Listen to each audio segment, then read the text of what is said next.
Randeep sir, we are live on all platforms now.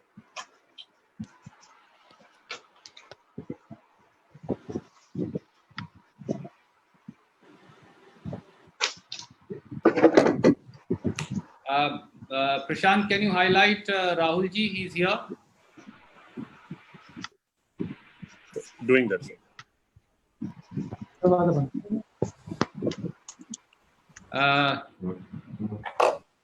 Rahul ji is here. नमस्कार दोस्तों, Akhil Bharatiya Congress committee की इस विशेष पत्रकार वार्ता में आप सबका स्वागत है।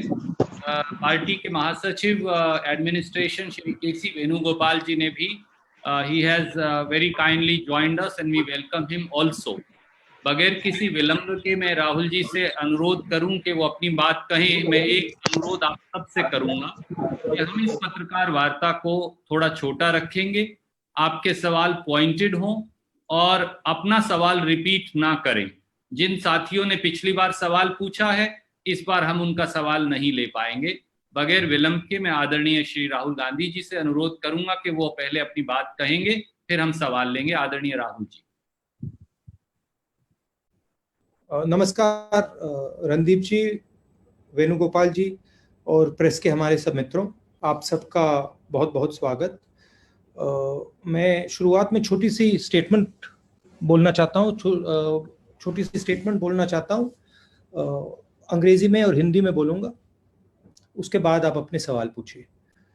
Friends, 2 months ago, the Prime Minister said that we were going to fight a 21-day war against COVID. It was his expectation that we would defeat the COVID virus in 21 days. Now we are on 60 days and we are the only country in the world where the virus is exponentially rising, and we are removing a lockdown. So it is pretty clear that the aim and the purpose of our lockdown has failed. What India is facing now in front of us is the result of a failed lockdown. Now, what we in the Congress party and a lot of people want to understand, and we do not want to do it harshly, aggressively, but we want to understand what the government's view is going forward. We want to understand what is their strategy. It is pretty clear that 4 stages of lockdown have not produced the result that the Prime Minister expected.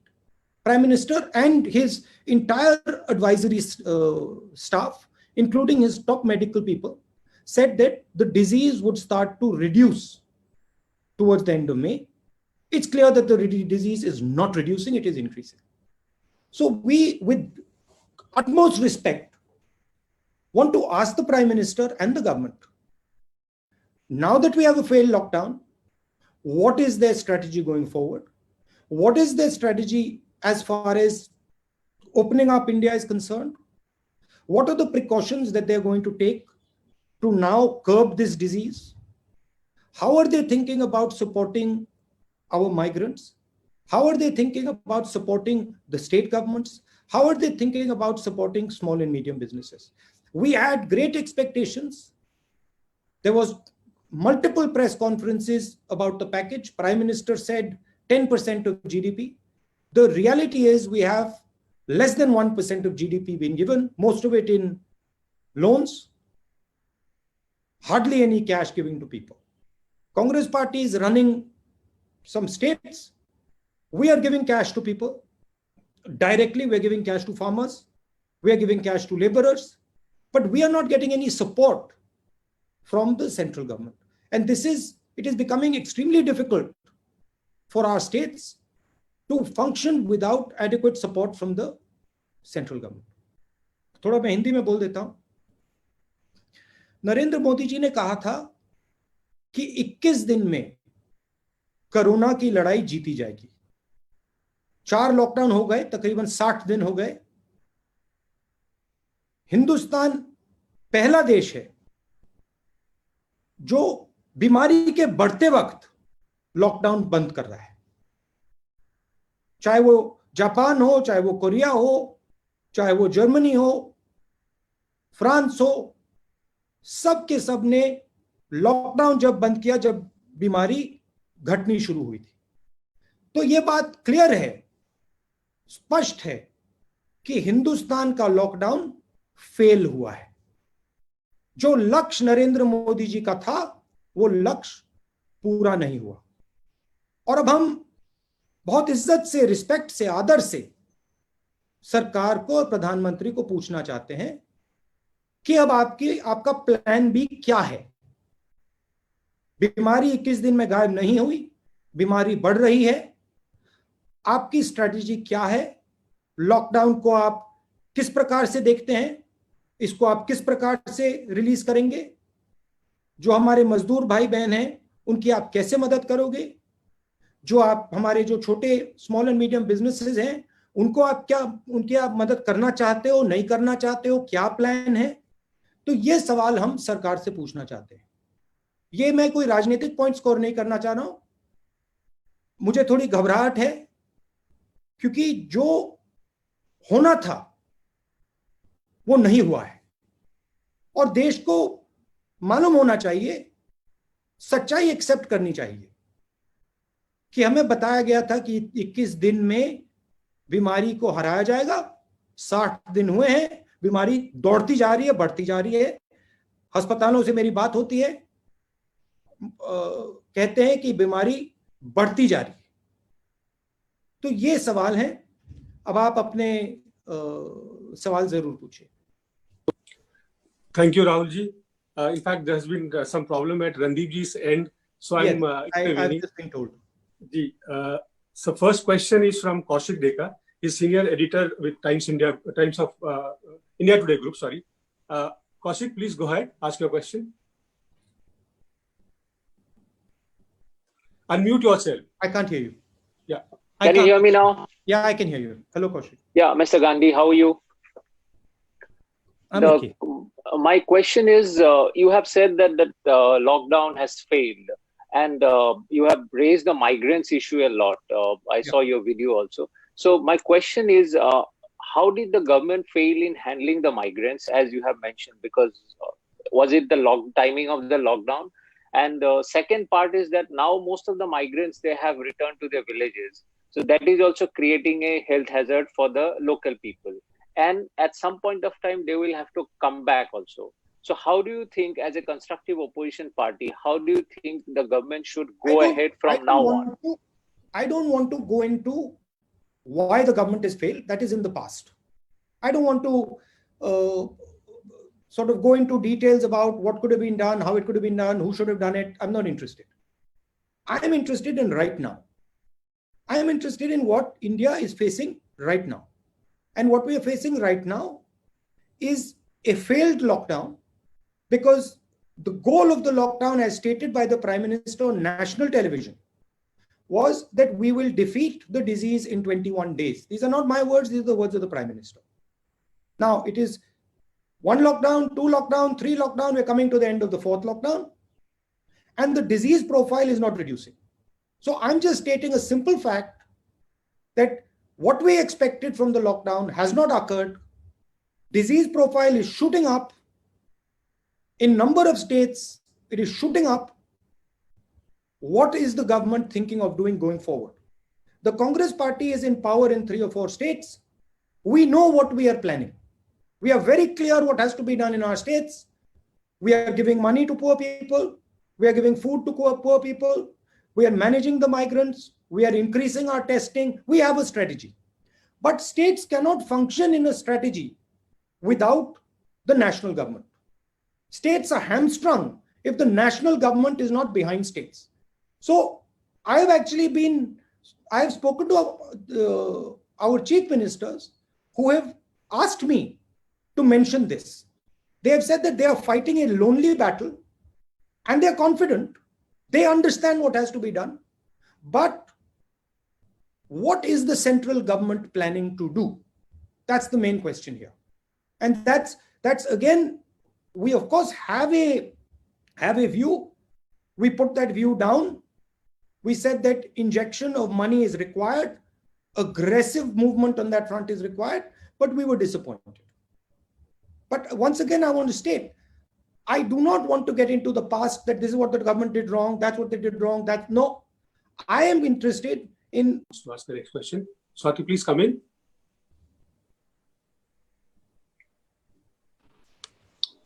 Hi, sir. This is Swati. I hope you can hear me. Yes, we can hear you. Hi, good afternoon. Yeah. So I wanted to ask you that, India has been facing a high level of unemployment even before the coronavirus pandemic began. So since this is a concern which has obviously deepened over the period of over this time, and because India is a country that is in terms of its average age, it's a young country, do you think that India has made a mistake in terms of prioritizing health over the economic crisis that has affected a much larger number of people? You mean in the long term, or you mean right now during the lockdown? Yes, particularly right now, but also right now. In the country. I don't think that's a binary question. I don't think it is either health or economics. I think we are smart enough, intelligent enough to work a path through that will create a successful compromise between health and economics. So I don't see this as a on-off switch where you either solve the health problem or you solve the economics problem. I think there is a lot of nuance to that. However, India has been facing a very serious unemployment problem, and this is not new. This has been going on. You've heard of Make in India, you've heard of some of those initiatives, and they have not given the result that one expected for whatever reason. However, now there is a new element to this unemployment, which is that we were already struggling, and now suddenly we've hit this corona problem, which has multiplied this unemployment problem. As you can see, businesses were shut down. And I'm sorry to say this as a national leader, but many small and medium businesses are going to go bankrupt. The people who work for those businesses are going to become unemployed. And that is why we are raising again and again and again that an injection of capital and injection of money to small and medium businesses is required. It will be fatal if we do not do it. An injection of money to the poorest 50% of India is required. It will be fatal if we do not do it. So yes, there is an unemployment problem, but that unemployment problem has now been compounded massively by the current crisis. And no, I do not think it is a choice between healthcare and economics. I think we are intelligent enough to work out a solution that looks after both.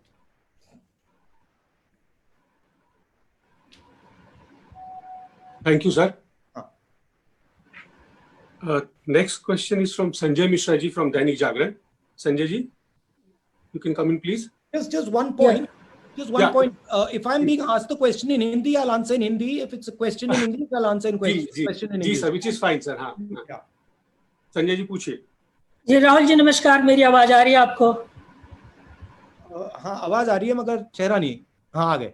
जी राहुल जी, एक और बड़ा serious challenge जो है वो देश face कर रहा है. भारत एक तरफ कोविड-19 से लड़ रहा है और दूसरी तरफ सीमा पर भी देखें तो बहुत तनाव की स्थिति है. लद्दाख में चीन के साथ बहुत तनावपूर्ण स्थिति चल रही है और एक रिपोर्ट कहती है कि 10,000 से ज़्यादा सैनिक जो है वो भारतीय भूभाग पे आके डटे हुए हैं.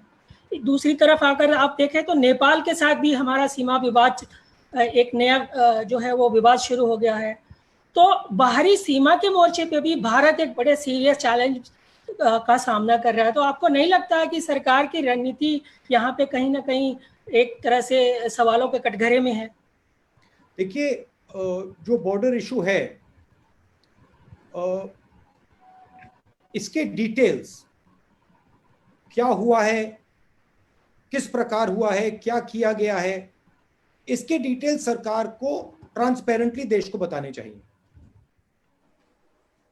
क्योंकि क्लैरिटी फ्रैंकली किसी को नहीं है.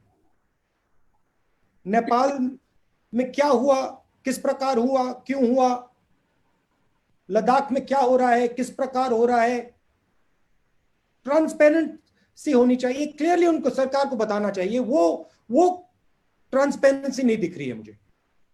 जो चाइना और हिंदुस्तान की बात है, अभी वो लाइव इशू है, तो उसके बारे में मैं प्रेस कॉन्फ्रेंस में ज्यादा नहीं बोलना चाहता हूं, वो मैं सरकार के विजडम पे छोड़ना चाहता हूं। मगर ट्रांसपेरेंसी की जरूरत है, हमें मालूम होना चाहिए क्या हो रहा है, और वो देश को नहीं मालूम। जी सर, धन्यवाद। हम सर मूव करते हैं टेलीविजन की तरफ। इसमें सॉरी, मैं एक चीज ऐड करना चाहता हूं। जी सर। जब तक थोड़ी ट्रांसपेरेंसी नहीं होगी, मुझे इस पे टिप्पणी करना या बोलना सही नहीं होगा। अगर ज्यादा इंफॉर्मेशन होगा तो फिर मैं आपको एक क्लियर कट पोजीशन दे सकूंगा। In the middle of a meeting, Kabir, can I call you back in 10? No, sorry, you'll have to wait for your turn. Not like this. Can Adish Rawal from ABP come in, please? And please be brief with your question. Yes, sir. Rahul जी, 30 जनवरी को पहला case report हुआ था corona का। उसके बाद 12 fab को आपने इस बात को पार्लियामेंट में उठाया था, और उसके बाद आपने कई बार ये भी कहा कि आर्थिक महामारी आ सकती है, स्वास्थ्य को लेकर प्रॉब्लम हो सकती है। लेकिन 24 मार्च को 54 डेज के बाद लॉकडाउन लगा। इसके ऊपर आप क्या कहना चाहेंगे कि सरकार का जो रवैया है टुवर्ड्स अपोजिशन, उसको क्या सरकार सीरियसली नहीं लेती है? देखिए, सरकार का काम गवर्नेंस का होता है, हमारा काम ऑपोजिशन का है। हमारा काम सरकार पर प्रेशर डालने का है, और अगर सरकार की दृष्टि कहीं नहीं जा रही है, कोई थ्रेट है जो सरकार को नहीं दिख रहा है या जिसको सरकार इग्नोर कर रही है, उसको हाईलाइट करना हमारा काम है। मैं जो फरवरी में कर रहा था, मैं अभी भी वही कर रहा हूं। मैंने अपनी पोजीशन नहीं बदली है। मैंने फरवरी में कहा था कि बहुत डेंजरस सिचुएशन बनने जा रही है, और आज भी मैं कह रहा हूं। और फरवरी जो मैं कहा था, उससे स्ट्रांगली मैं आज कह रहा हूं कि अगर फाइनेंशियल सपोर्ट नहीं दी, अगर स्मॉल एंड मीडियम बिजनेसेस को प्रोटेक्ट नहीं किया, तो जो नुकसान होने वाला है वो अभी तक कुछ दिखाई नहीं है। ये तो पहला चैप्टर भी शुरू भी नहीं हुआ है। तो जो मैं वार्निंग फरवरी में दे रहा था, वही वार्निंग मैं आज फिर से दे रहा हूं, और मैं सरकार से कह रहा हूं, आदर से कह रहा हूं, रिस्पेक्ट से कह रहा हूं, प्लीज आप इकोनॉमिक एक्शन लीजिए, आप एकदम कैश इंजेक्शन दीजिए, आप एकदम स्मॉल एंड मीडियम बिजनेसेस की रक्षा कीजिए, नहीं तो बहुत जबरदस्त आर्थिक नुकसान होने वाला है। मेरा काम देश की जो निगाह है, जो पर्सपेक्टिव है, उसको शेप करने का है। और मैं देश को और नरेंद्र मोदी जी को कह रहा हूं कि आपने जो पैकेज में किया है, उससे कुछ नहीं होने वाला है। एक प्रॉब्लम है, मैं आपको बताता हूं। थोड़ी सी मेरी बातचीत जो डिसीजन मेकर्स हैं, इनडायरेक्टली होती रहती है। उनकी व्यू है कि अगर हमने बहुत सारा पैसा गरीब लोगों को दे दिया, मजदूरों को दे दिया, तो बाहर देशों में गलत इंप्रेशन चला जाएगा, हमारी रेटिंग खराब हो जाएगी। मैं फिर से दोहरा रहा हूं, हिंदुस्तान की शक्ति बाहर से नहीं बनती है। हिंदुस्तान की शक्ति हिंदुस्तान के अंदर से बनती है। हिंदुस्तान की इमेज बाहर नहीं बनती है। हिंदुस्तान की इमेज हिंदुस्तान के अंदर बनती है। जब हिंदुस्तान मजबूत होता है, जब हिंदुस्तान की शक्ति में शक्ति होती है, तो बाकी दुनिया देखती है, इमेज बनती है हमारी। तो मैं फिर से कह रहा हूं, हिंदुस्तान की शक्ति की रक्षा करने की जरूरत है। शक्ति की रक्षा कैसे करनी है? डायरेक्ट कैश एकदम 50% लोगों को महीने का 7,500 रुपए, सबसे गरीब मजदूरों को ये हमारी शक्ति है, ये हमारी स्ट्रेंथ है, ये हमारा सोल है, आत्मा है, इसकी रक्षा करनी है। विदेश क्या सोच रहा है उसके बारे में नहीं सोचना, अभी वो बाद में देखेंगे। Thank you, sir. May I now request Karthikeya ji from Beyond to come in, please? Karthikeya ji, please ask your question briefly. Hello, Karthikeya, how are you? I'm fine, sir. Good afternoon. My question to you is that how has the government delivered on ground at the time of the lifting of lockdown, especially in context of the depressed people, poor people, daily wage workers? I've been speaking to quite a few daily wage workers, quite a few migrants. I've been having Zoom calls. I've been physically meeting them with all the social distancing norms. And they have a sense of hopelessness. They have a sense that they have been left alone. Many of them have said to me, भरोसा हमारा टूट गया, भरोसा हमारा टूट गया. I don't like hearing those words. I don't like hearing an Indian person saying those words. I don't care who he is. I don't like those words. I don't want a single Indian person to say those words, whether he's rich, poor, male, female, Hindu, Muslim, Sikh. I don't like those words. And they're saying those words more and more. कह रहे हैं कि भरोसा टूट गया. भरोसा किसी का नहीं टूटना चाहिए. क्या किया सरकार ने, किस प्रकार से किया, मैं फिर से दोहरा रहा हूं. बात हो गई, खत्म हो गई. मगर अभी भी हम एक्शन ले सकते हैं. अभी भी सरकार मजदूरों की मदद कर सकती है. अभी भी सरकार 7,500 रुपए महीने का दे सकती है और देना चाहिए. Thank you, sir. Can I now go to Hindustan Times? Aurangzeb ji, please ask your question. Good afternoon. My question is, last week we saw politics being played over the buses for migrants in UP. We also heard BJP and Mayawati accusing Congress of doing politics over the issue. Then a statement comes from the UP Chief Minister that other states will now have to seek his government's permission if they want to hire workers from UP. So what is your view on this? And the second is, can you repeat what you said about India, China, Nepal issue? In English, why would you want me to repeat it? I've already said it once, so I don't think it's necessary to repeat it. I said in English. Anyway. You want me to say it in English? No, I said anyway. You answer my first. No, sorry. You want me to say it in Hindi? You want me to say it in English? Is that what it is? Yeah, I meant about India, China. India, China. I think I've already said the India, China thing. I'll answer your first question. Look, I think it's unfortunate. I think people are first Indian and then they belong to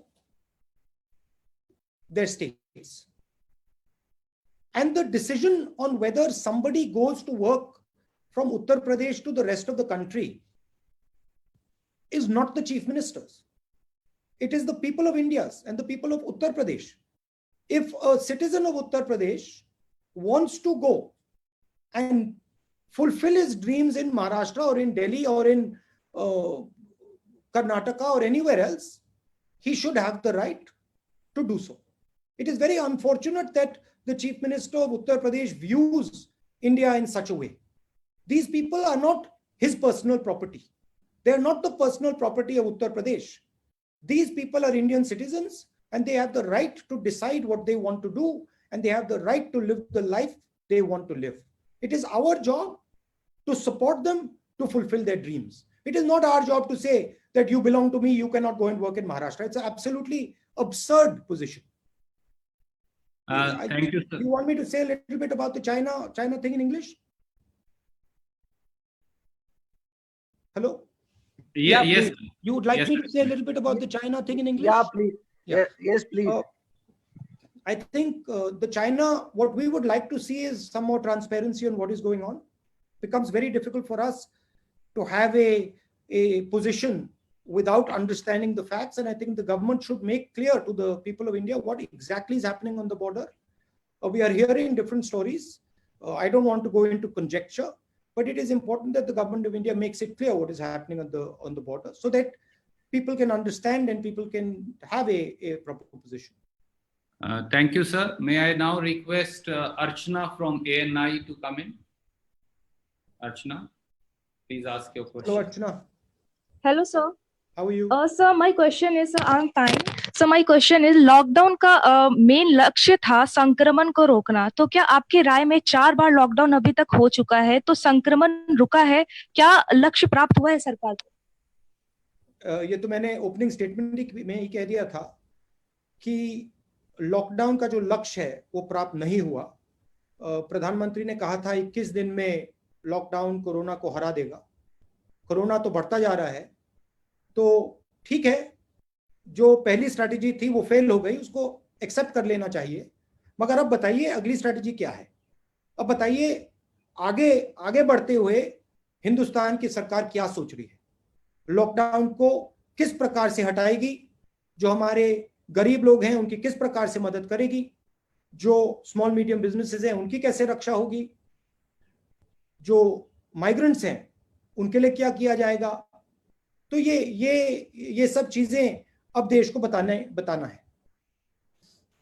शुक्रिया अर्चना जी। may I now request आज तक मौसमी जी is here from आज तक। मौसमी जी, one more thing, I don't think, अगर आपने प्रधानमंत्री से भी पूछा कि भाई आपने 21 दिन का बोला था, 60 दिन हो गए, तो आई थिंक प्रधानमंत्री हिमसेल्फ विल एक्सेप्ट, वो ही एक्सेप्ट करेंगे कि जो उनका पहला प्लान था वो फेल हुआ, वो भी एक्सेप्ट करेंगे।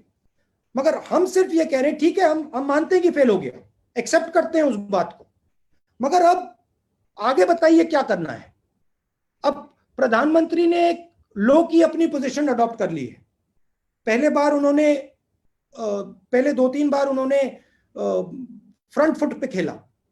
अब प्रधानमंत्री जी दिखाई नहीं दे रहे हैं, मगर देश को प्रधानमंत्री का चेहरा दिखना है, प्रधानमंत्री को देश को बताना पड़ेगा कि आगे क्या करना है। तो प्रधानमंत्री को अग्रेसिवली फ्रंट फुट पे फिर से आना पड़ेगा। वो बैक फुट पे चले गए हैं, मैं ऑपोजिशन का हूं, मैं कह रहा हूं उनको कि वो फ्रंट फुट पे फिर से आए। Thank you, sir. May I now request Aaj Tak, Mausmi Singh. And sir, before I take that question, Mausmi ji, sorry, I want to point out to the group as also to Rahul ji. Siddharth from ANI is here. In his course of duty, he was tested positive for COVID, but hats off to him that he continues to be on duty. Despite that, kudos to him. I hope he's not infecting other people. No, sir, he's at home, but he's on home and continues to work. Mausami ji, please go ahead. Rahul, हम आपसे पूछना चाह रहे थे, जो सरकार की पूरे इस मसले को लेके हैंडलिंग रही है, how would you rate it if it's on a scale of 10? क्या आप कितना मार्क्स देंगे, और क्या एक बड़ी कामयाबी और एक बड़ा फेलियर या नाकामयाबी क्या रही है?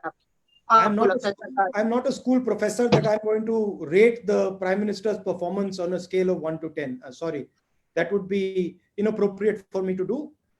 मैं ये कह दूंगा कि कोरोना की लड़ाई खत्म नहीं हुई है, कोरोना की लड़ाई शुरू हुई है, और हमें आगे क्लियरली अपने एक्शंस समझाने हैं। सरकार को क्लियरली एक्शंस बताने पड़ेंगे।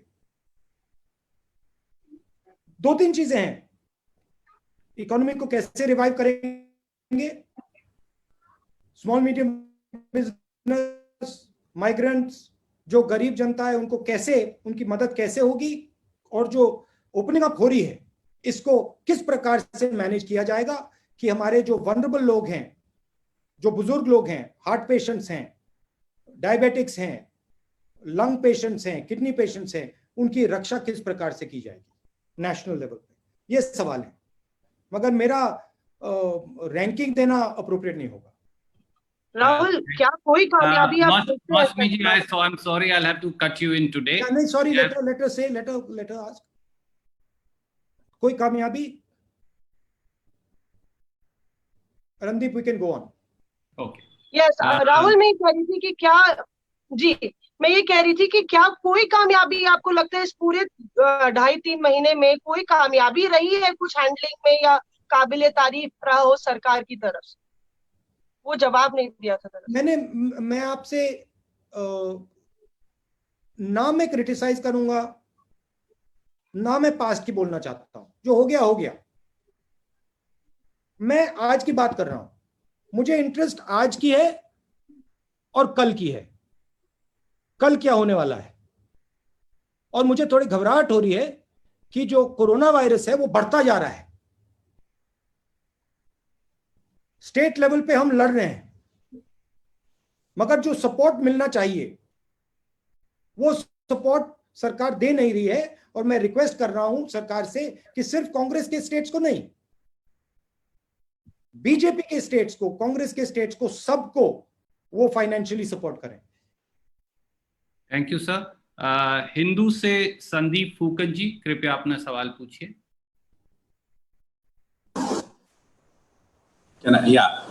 So my question is that, it's about transportation. You've seen that in a graded manner, the flights have restarted. Domestic flights have restarted, but we are still quite some time away, perhaps, from opening up public transportations, regular train services. What, according to you, would be a safe mobility plan? I mean, if see, you have to understand my job. I am not an expert on safe mobility plan. That is, there are experts who will tell you this is how India should open up. For me to comment on whether we should open airlines, how we should open airlines, I'm not the expert. I don't pretend to be the expert. But what I do understand is that there are a couple of things at a high level that need to be done. When you're opening up, you need to open up with inputs from the state governments. You need to open up with inputs from experts. You need to open up in a systematic way, not in an ad hoc way. I clearly can see that our economy requires restarting, which means that it needs a money injection, cash injection immediately. So that needs to be done.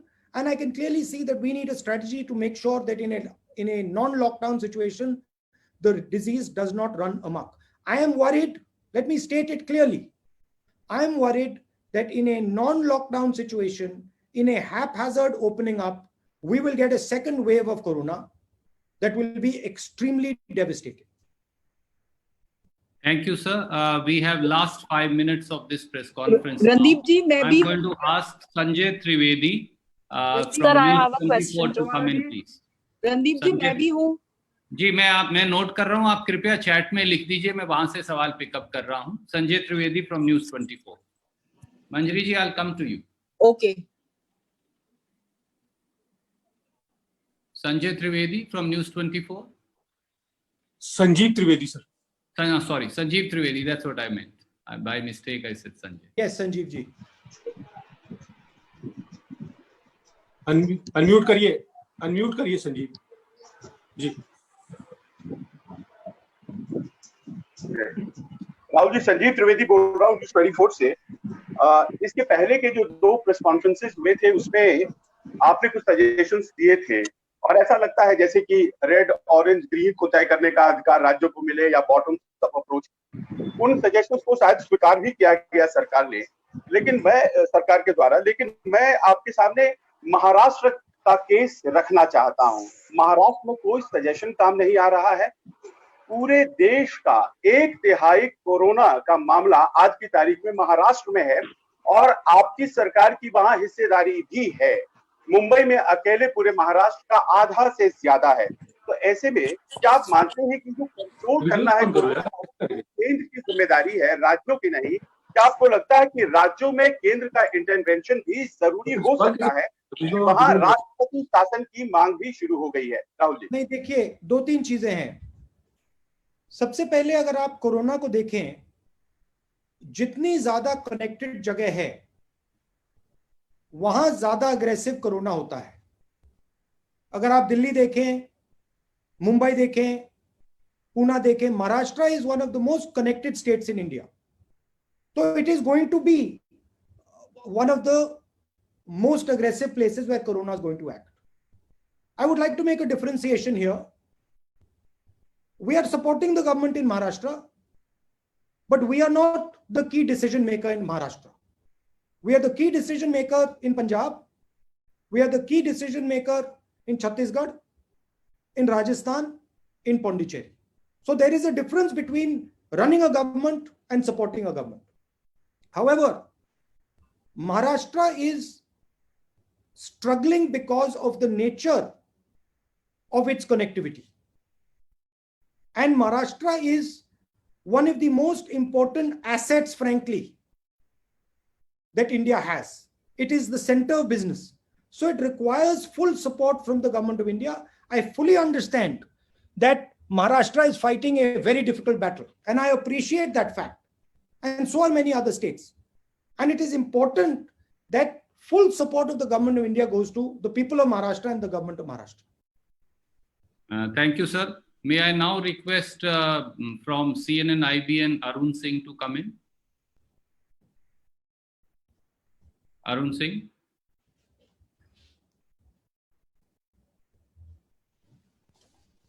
Yes. Arun ji, please go ahead.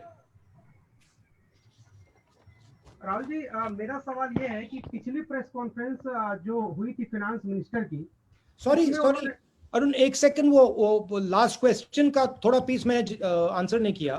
ठीक है sir. So we just go back. I didn't answer the one section of that question. I just recalled. Okay.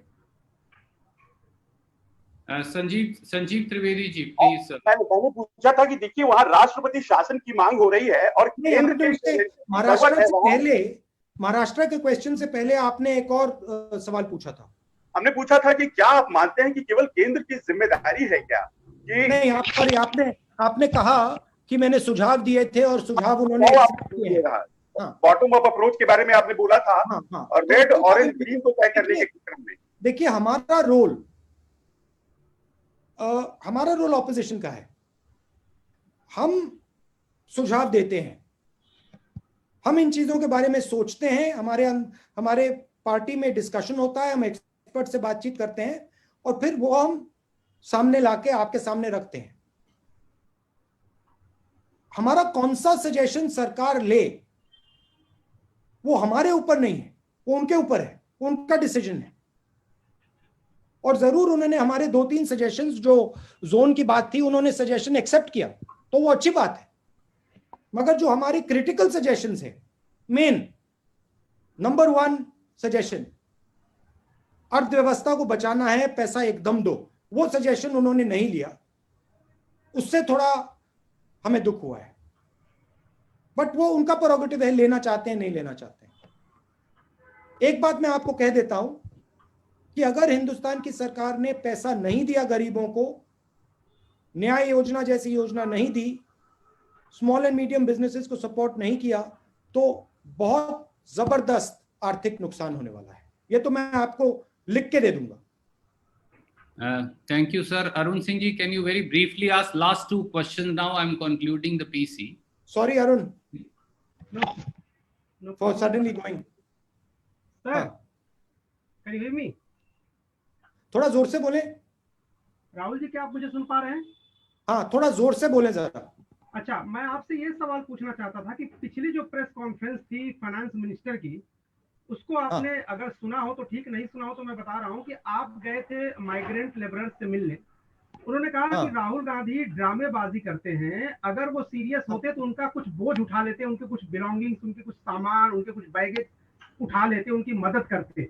तो अगली बार आप taxi driver से मिल रहे हैं, तमाम लोगों से मिल रहे हैं, तो फाइनेंस मिनिस्टर की सलाह आप ध्यान में रखेंगे अगली बार जब घर से बाहर निकलेंगे. नहीं, देखिए, मेरा लक्ष्य इसमें एक ही है. मैं गरीबों से बातचीत करता हूं, मजदूरों से बातचीत करता हूं, उनके दिल में क्या है वो उसको समझने की कोशिश करता हूं. और मैं सच बोलूं तो मुझे इसका काफी फायदा मिलता है, क्योंकि उनकी जानकारी से, उनके ज्ञान से मुझे काफी फायदा मिलता है. अब जहां तक मदद की बात है, मैं मदद करता रहता हूं, और मेरा कोई इतराज नहीं है। मैं, अगर वो मुझे परमिशन दें, मैं जरूर बैग उठा के ले जाऊं, मगर वो मुझे परमिशन नहीं देंगे। अगर दे दें, मैं चला जाऊंगा, एक का नहीं 10-15 का उठा के ले जाऊंगा मैं। मगर मेरा लक्ष्य, मेन लक्ष्य जो उनके दिल में है, वो हिंदुस्तान की जनता तक पहुंचाने का है। मैंने ये जो छोटी सी फिल्म बनाई, ये मैंने इसलिए बनाई कि हमारे जो बाकी नागरिक हैं, इनकी पीड़ा को समझें, इनके दुख, इनके दर्द को सुने। काफी बड़ा इंपैक्ट होता है अगर व्यक्ति इस बात को सुने, क्योंकि ये लोग हमारी शक्ति हैं, ये लोग हमारे भविष्य हैं। और अगर हम इनकी मदद नहीं करेंगे तो हम फिर किसकी मदद करेंगे? वो फाइनेंस मिनिस्टर की व्यू है कि अगर मैं उनसे बात करता हूं तो ये ड्रामा है। ठीक है, वो उनकी व्यू है, मैं उनको धन्यवाद करता हूं। और मैं उनसे कहता हूं कि अगर वो चाहती हैं तो मैं यहां से उत्तर प्रदेश चला जाऊंगा, मुझे वहां अलाउ कर दें, मैं पैदल यहां से निकल जाऊंगा और जितने लोगों की मैं मदद रास्ते पे कर सकूंगा मैं कर दूंगा। Thank you sir. Manjari ji from Navbharat Times, please come in and let that be the last question. I apologize to all those friends who I will not be able to accommodate. Hello, नमस्ते राहुल जी, आवाज आ रही है आपको मेरी? हाँ जी। राहुल जी, मेरा सवाल है कि महाराष्ट्र को लेकर वहां पे जो विपक्ष है उसने ये सवाल लगातार मांग कर रहे हैं कि वहां राष्ट्रपति शासन लगाया जाए और वहां के जो हॉस्पिटल्स हैं उनको सेना के हवाले कर दिया जाए। लगभग वैसी ही स्थिति कुछ गुजरात में है। गुजरात की स्थिति भी बहुत अच्छी नहीं है, वहां कोरोना को लेके बहुत ज्यादा स्ट्रगल चल रहा है।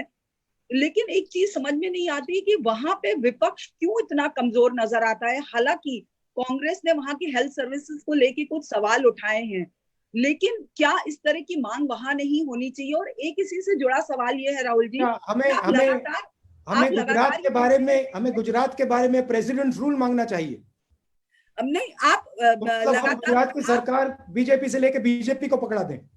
नहीं, आप लगातार क्या लॉजिक है? आप लगातार ये वहां पे सेना उतारने की बात की गई, इस तरह की चीजें लगातार आप राजनीति न करने की बात कर रहे हैं, लेकिन राजनीति तो हो रही है।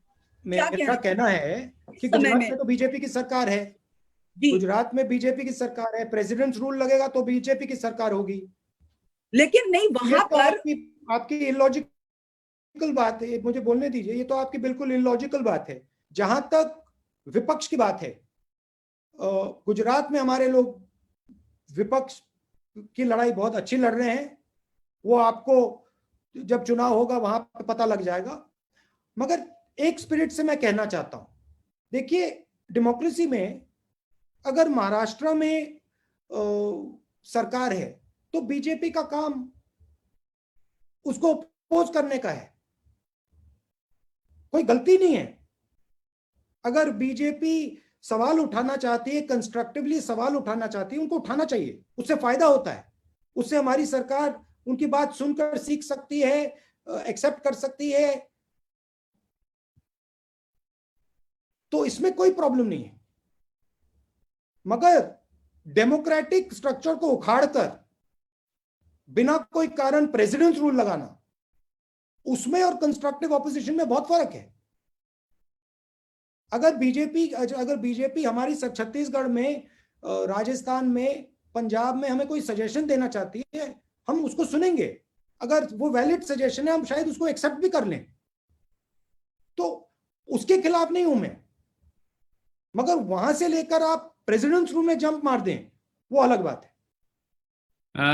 दोस्तों, बहुत सारे सवाल राहुल जी ने आज लिए और ये इंटरेक्शंस का दौर जारी रहेगा।